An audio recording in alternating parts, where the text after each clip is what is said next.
Bonjour à tous, aujourd'hui on se retrouve pour une nouvelle vidéo où je vais vous expliquer pourquoi je crois à une correction générale du marché crypto-monnaie. On va faire l'analyse technique ensemble, vous devez bel et bien écouter jusqu'à la fin, on est parti.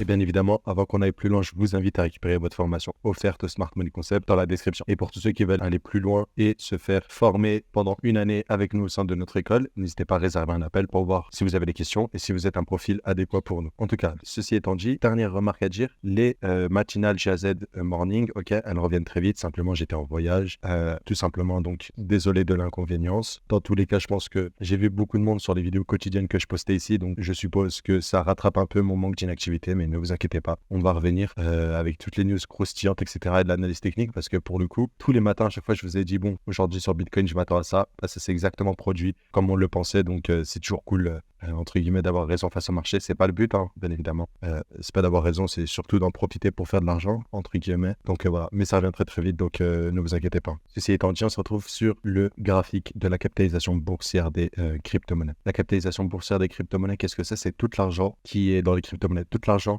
tout token confondu, mis bout à bout, ça vaut à peu près, enfin en tout cas toute cette industrie vaut 1,614 trillion, qui veut dire milliers de milliards. Donc ça fait 1600 milliards à peu près. Voilà, tu décales la virgule de 3,0. Donc ouais, 1600 milliards d'argent bloqué, 1614 milliards plus exactement d'argent bloqué. Maintenant, ceci étant dit, normalement, vous avez quelque chose qui vous saute aux yeux directement, c'est ce bloc-là, tout simplement. On arrive dedans, ok? Ce bloc-là devrait causer du retracement pour le marché crypto. Pareil comme ce qu'on a eu au dernier cycle, encore une fois, on est revenu dans ce bloc-là. Et pareil que ce qu'on a eu au dernier cycle, on est revenu dans ce bloc-là et vous l'avez vu. Ça a causé, ce que ça a causé un crash. Moi, j'appelle ça plutôt un retracement, tout simplement parce que c'était hyper haussier ce token-là. Ce token-là, le marché crypto-monnaie était hyper haussier, donc voilà, c'était pas un truc de ouf. Donc moi, je m'attends vraiment à une correction dans cette zone-là. On a dit quand on repère une zone dans cette time frame-là, ok? Donc là, c'est en mensuel qu'on a repéré notre zone. On va voir si on l'a en plus petite time frame, ok? Pour voir. Je vais aller en 2 weekly par exemple. 2 weekly, ça me paraît intéressant, etc. On va rester en mensuel. Et en fait, ce qu'on doit observer avec la règle des 30, un mois c'est 30 jours. 30 jours divisé par 30, ça fait une journée. Et on doit observer une distribution. Distribution, création de liquidité, chasse de liquidité, reversal, boom, boom. Ok, tout simplement. Là, vous avez ça. Et du coup, on doit observer une distribution sur ce graphique-là. Donc là, bon, ça a l'air toujours en cours, on va dire. Il semblerait que on verra ce que ça donne, hein. Soit on a une cassure de ça, mais il semblerait que ça soit potentiellement un niveau qui tient. Mais on va devoir observer une distribution. Donc on reviendra sur ce graphique plus tard.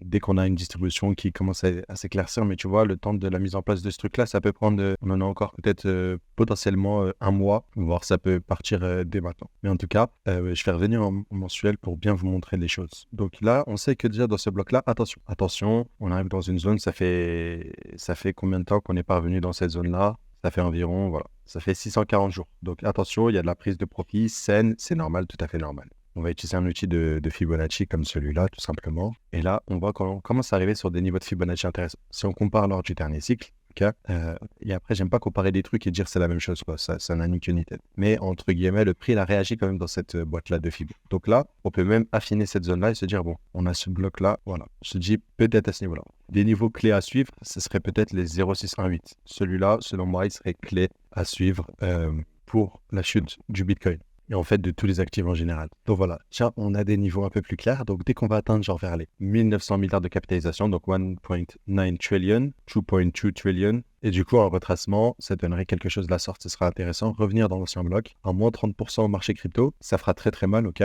Mais en tout cas, ce sera un retracement sain, ok? Vraiment un retracement sain. Et là, on aura vraiment notre buy zone. Et ensuite, c'est pour repartir vraiment, c'est pour aller attaquer la TH. Quand on a un joli retracement comme ça, une belle retour en profondeur, c'est vraiment pour attaquer la TH. Je pense qu'on va revenir voilà, sur ces niveaux-là. Soit on rebondit pile poil sur les 0,618, donc à l'entrée de la demand, soit à partir de ce niveau-là. Et si on arrive sur ce niveau-là, ça sera vraiment explosif. On peut avoir un truc comme ça, quoi. Tout simplement. Boum, boum. Et là où ça explose. Donc, c'est important de suivre cette capitalisation des crypto-monnaies. Mais en gros, vous avez compris que là, il y a encore un peu d'argent à faire, entre guillemets. On a encore un petit peu de mou à la hausse. Et on analysera les autres total 1, 2, 3 dans d'autres jours. Mais tu vois, on peut peut-être venir, tu vois, on a peut-être 17%. On peut venir taper, rajouter un petit 200 milliards dans le marché. 200 milliards à 100 milliards injectés jusqu'à 200 milliards, entre guillemets. Et ensuite, après cela, on peut même monter jusqu'à là, ok, au niveau des 2,2 milliards. Mais après, 2,2 trillion, pardon. Mais après, dites-vous que le retracement sera important. Et donc, plus on va monter, plus j'ai l'impression que le retracement sera un peu plus important.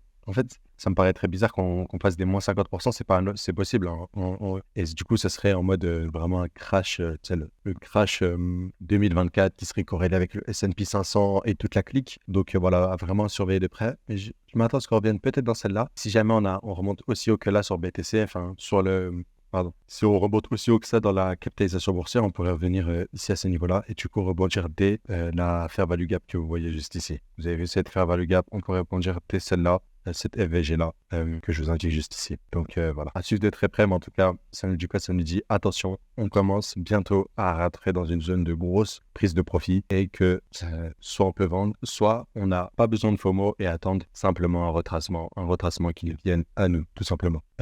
Voilà. Ceci étant dit, je vous ai partagé de manière transparente ce que je pensais et en règle générale, c'est toujours comme ça sur cette chaîne YouTube. Si ce genre de vidéo vous plaît, n'hésitez pas à vous abonner, mettre un petit pouce bleu, ok, rejoindre le Telegram et je vous dis du coup à très vite, à plus.